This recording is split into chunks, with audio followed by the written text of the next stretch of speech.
Good morning, good afternoon, good evening to all our viewers from all over the world. We are here again for another episode of Ibulgar Mo.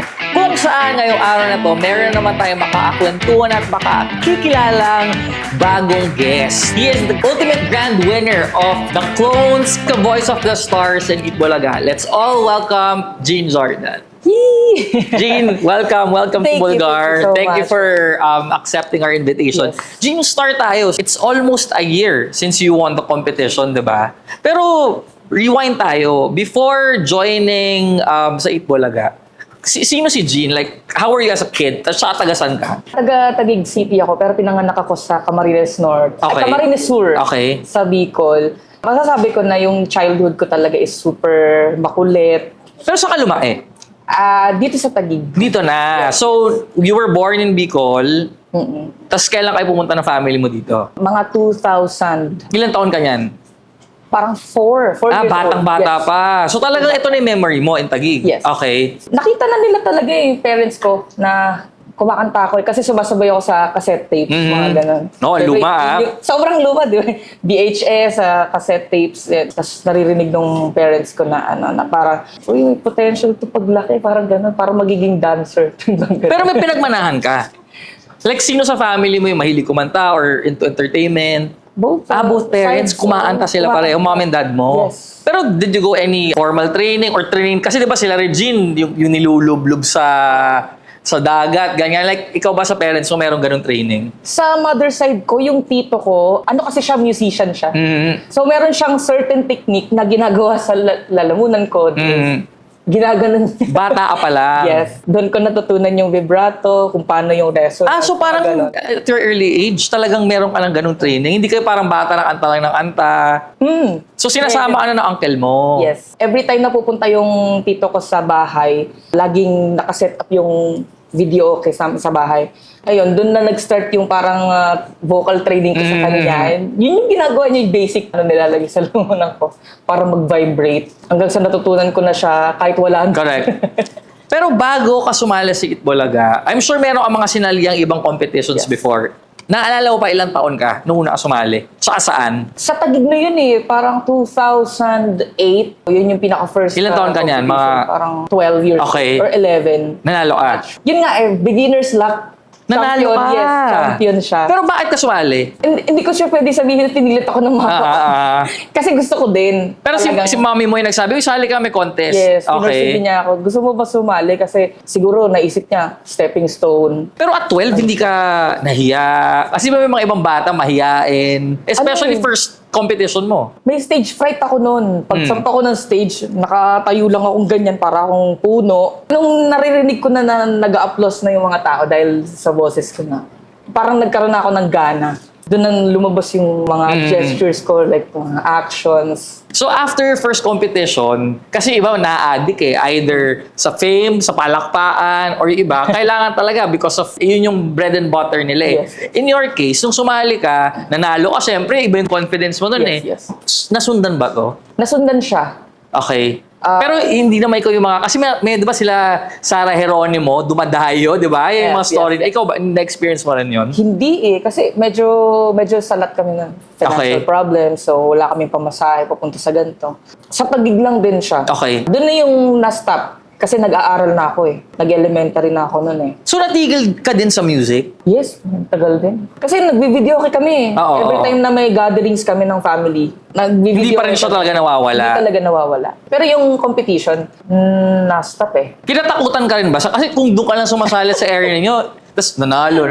Kinatakutan ka rin ba doon? Ay naku, kasama si Jean, di na ako sali dito. Hindi ko din sure kasi may era or generation talaga na wala silang kinatatakutan na kahit may champions sabi mo, competitive Correct. Competitive talaga yung namin, yung generation namin. So, siguro wala. Fast forward, nag-school ka, tapos kailan ka ulit nasali sa mga contest? Saka ano sa tingin mo yung biggest competition before Itbulaga na sinalihan mo? Ang natatandaan ko, yung sa QC, barangay contest din yun. So iniwanan mo na yung Taguig? Kasi kinuha ako ng papa ko kasi broken family. Okay. Doon ako nag-start na mag-join ulit habang bakasyon. And then nagsabay yung fiesta sa QC. Tapos nag-join ako. Hindi naman ako nanalo ng time na yun kasi marami talagang magagaling. Tapos nasundan na siya ng nasundan. Every vacation, doon sumasali ako sa mga singing contest. Jean, if you don't mind me asking, ikaw nagsabi, yung mom mo and dad mo separated. Nakatulong ba siya sa'yo as an artist? Like, when you sing, yung experience mo na magkahiwalay yung parents, lumipat ka from mommy, biglang lakas sa daddy ka. Meron ba siyang impact as an artist, as a singer? Meron din. Siyempre, nalulungkot din. Malungkot ako nung bata ako. Pero inisip ko kasi noon na baka lahat talaga ng bagay nangyayari may dahilan. So, naging kandungan ko ang music. Every time na nalulungkot ako, nakikinig ako sa music talaga. Parang tumatakas ako sa problema, sa mga nararamdaman ko. Nakikinig lang ako ng music. Yun talagang escape mo. Jean, balik tayo sa mga singing contest. Meron ka bang nakalaban before na sikat ngayon? Si Zach Zamudio. Nag-TNT siya. Kilala ko yun, si Zach. Oo. Pero hindi ko lang sure kung naalala ko pa ako. Pero siya naalala ko siya kasi dayo siya ng bagay talaga eh. Jean, kilala ka actually ng lahat and I have to agree, you're really good at it na kaboses mo si Karen Carpenter. Kailan mo na-discover yan? Tsaka anong time ba sumasali ka ng contest, ginagamit mo na yung talent mo na yun? Hindi ko talaga masyadong kinakanta yung Carpenters. Kasi knowingly na, di ba, pag-contest, birit. Correct. Meron naman din siyang songs na pwedeng gawing birit kung iaareglo. Pero kasi talaga hindi Kinakanta ko siya sa mga gigs, sa mga events, yon. Pero sa contest, hindi Pero sino una nagsabi sa'yo or kailan mo una discover na, uy, kaya ko siya gayahin na? Sa gig din, may binisita kasi akong bar sa Pateros. Wala lang, parang trip-trip lang kumanta ganun. Tapos hanggang sa in-upload nung may-ari ng bar. Tapos doon ka nakakuha ng feedback, nakaboses mo. Yes, sabi nila, parang nabuhay si Karen Carpenter pag nakikinig ako sa kanya, ganun. Tapos hanggang sa inabangan na nila, lahat ng uploads ng bar na yun, inaabangan na nila. Doon na nag-start na parang sabi ko, dito ko yayaman, ganun. Hanggang sa yun, inaral ko siya.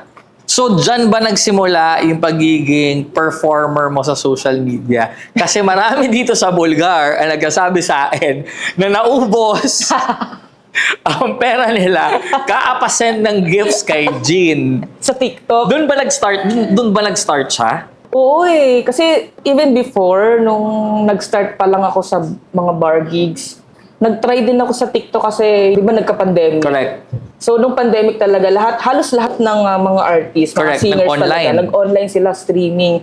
Ako, tinry ko siya sa TikTok kung ano bang magiging feedback sa akin ng tao kapag kumanta ako doon sa TikTok. Ayan, hanggang sa kinanta ko yung Carpenters, nag-upload ako ng videos doon.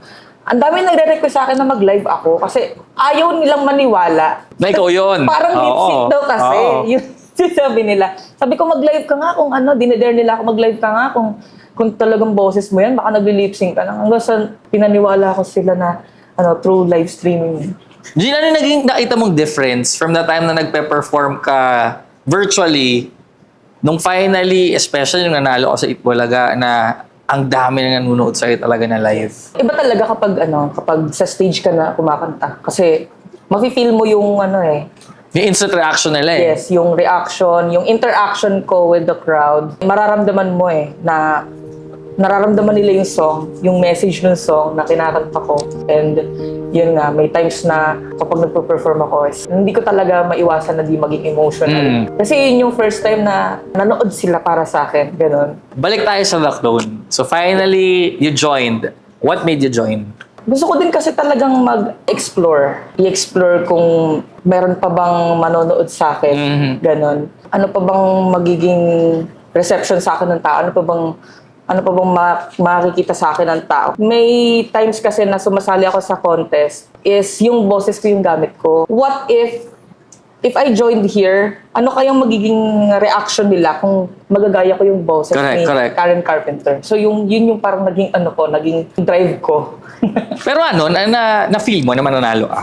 Although, syempre, pag sumasali ka ng competition, gusto mo ikaw yung manalo. Yes, pero nung sumali ka, na-feel mo ba na, ay, I got this?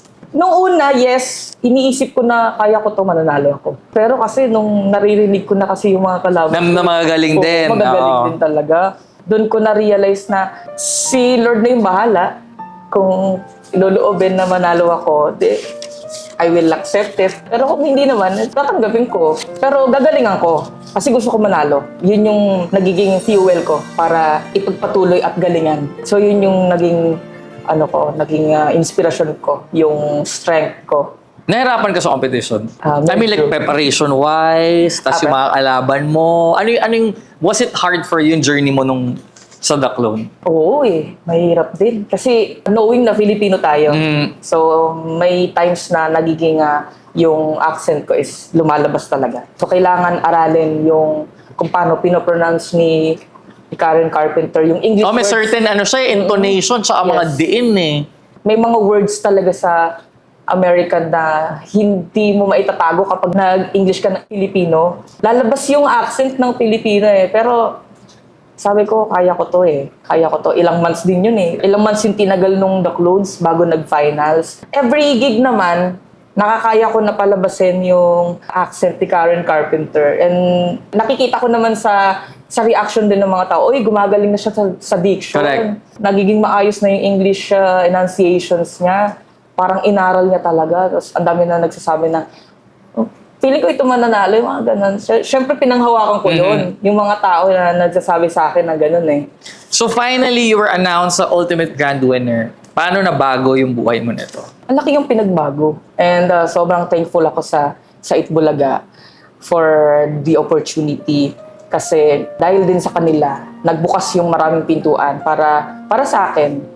And para din sa mga contestants ko na nag-join, sobrang laking na itulong ng The Clones sa aming lahat. Kasi kundi din naman po dahil sa inyo, hindi po kami makikilala ng ganito. And knowing na Itbulaga na yun, na 46, mag-50 years na sila eh. And pinangarap ko talaga na makapag-perform din sa Itbulaga stage. Kasi dami ko nang dinaanan eh. Tama. GMA na ako, nag-ABS-CBN. Tapos Itbulaga, hindi pa. Parang, di ba? Parang one of the bucket list ko na makapag-perform dun. So, Nakakausap mo yung mga co-contestants mo nun? yes. So close pa rin kayo? Yes po. Sobrang naman namin, intact pa rin yung closeness din. Jean, may nabasa ako na part of your prize is yung trip out of the country. Yes. Nagamit mo na? Yes. Saan ka pumunta? Share mo naman yan. Kasi Asian, Asian... Correct. Of your choice, no? Yes. Oo.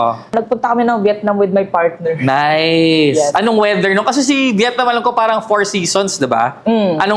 Nung time na pumunta kayo? Sa may Sapa, Vietnam, ang lamig talaga. Malamig. So, winter Baguio. that time. Yes. Okay. Oh. Parang Baguio. Ang sarap nung ng weather doon eh. Kapag nagsasawa ka na sa Philippines, pwede ka bumalik doon. Ganon. Tapos pagdating naman ng Hanoi, doon na medyo Uminit. yes, na gano'n na siya, humid. So, Jean, yan yung mga experience na nag-gain mo because of your musical journey. Yeah. So, yun yung magiging thankful ka na na-experience mo, di ba? Pero aside from that, what are you thankful now as an artist and as a person? Thankful ako sa mga dumating na mga tao sa buhay ko dahil naging part din sila ng journey ko kung nasan man ako ngayon. And of course, thankful din ako sa lahat ng experiences ko na pinagdaanan ko before. Lahat ng pagkakamali ko noon, mga past mistakes ko, nagkakaroon naman ng improvement. So, thankful pa rin ako sa mga taong dumating sa buhay ko. And of course, sa mga opportunities, maraming salamat talaga. And dahil dito din sa Bulgar, thank you so much. Thank you din. Thank you. For giving me opportunity to share my experience and kung sino po ako. May nababash ba sa'yo? Hindi mo mawawala eh. Ano yung normaling sinasabi nila? They are telling me na wala akong utang na loob.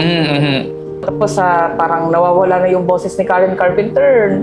Nag-iiba na yung boses mo. Ganyan. Tapos may times pa nasasabihin sa akin na wala na, pausbong ka pa lang, nalaos ka na, naunahan ka na nung mga nagstay sa Itbulaga, yung mga ganun. Pero Jean, singer ka eh, hindi ka talaga showbiz. Pagka nakakarinig ka ng gano'n, nakakabasa ka, naapektuhan ka pa ba? And will there be a time, tingin mo na pag mabigat yung issue binibigay sa'yo, will it be bigger na ititigil mo yung music or hindi? Ay, hindi. Siguro gagamitin ko yun as my strength na magpatuloy pa. Kasi hindi sila yung makakapagpapigil sa akin.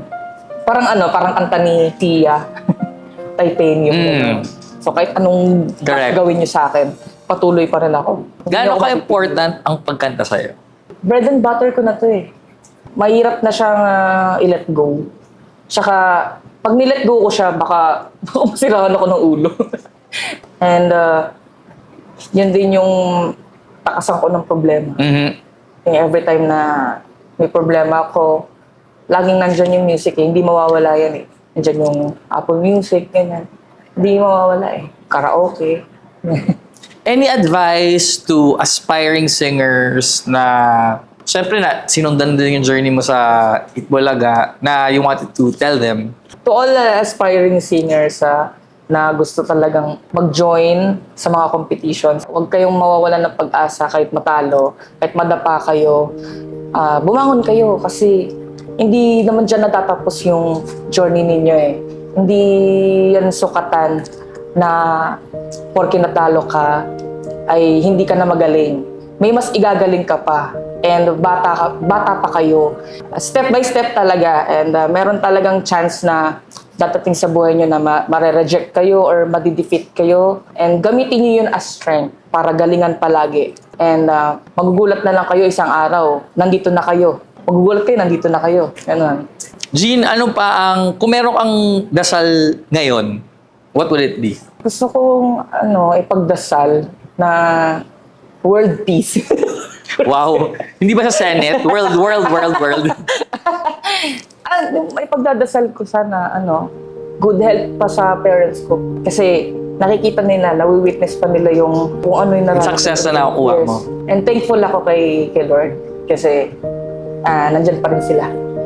And sana bigyan pa sila ng mahabang buhay. Tsaka, syempre, yung stability din sa opportunities. Mhm. Sa job. Gusto ko stable. Gusto ko din na pati yung mga kasama ko sa clones, yung mga aspiring singers, ay magkaroon din ng time para sa inyo. Yun yung kailangan ko talaga. Jean, ano pa ang dapat namin subaybayan sa'yo? Sa May 17 po, sa Bar 9, sa May Molito, Alabang, kita-kits po tayo dyan sa mga nakabili na po ng tickets. And sa May 24, sa May Hops Bar and Grill. And this May 27 sa Takeover Lounge. And magkita-kita po tayo dyan. And abangan nyo rin po kasi baka may mga abroad din po ako na gigs. Yan. And follow nyo po ako sa aking Facebook page, sa Jean Jordan. Meron po akong verified badge. And sa TikTok. And you can subscribe at my YouTube channel. Meron din po akong YouTube channel. And nag-upload ako doon ng mga covers. Nice. Yan. Thank you so much. Jean, any parting message? Ayan, sa mga nangangarap dyan, huwag kayong tumigil. Dasal lang lagi. Palagi lang tayong positive sa buhay. And thank you sa inyo lahat na mga sumusuport sa akin. Thank you. And world peace. World peace. Jean, thank you for coming. Thank you so much. Bitin yung oras pero we'll see you again next time. Goodbye. Thank you. Game. Si ano na. Okay.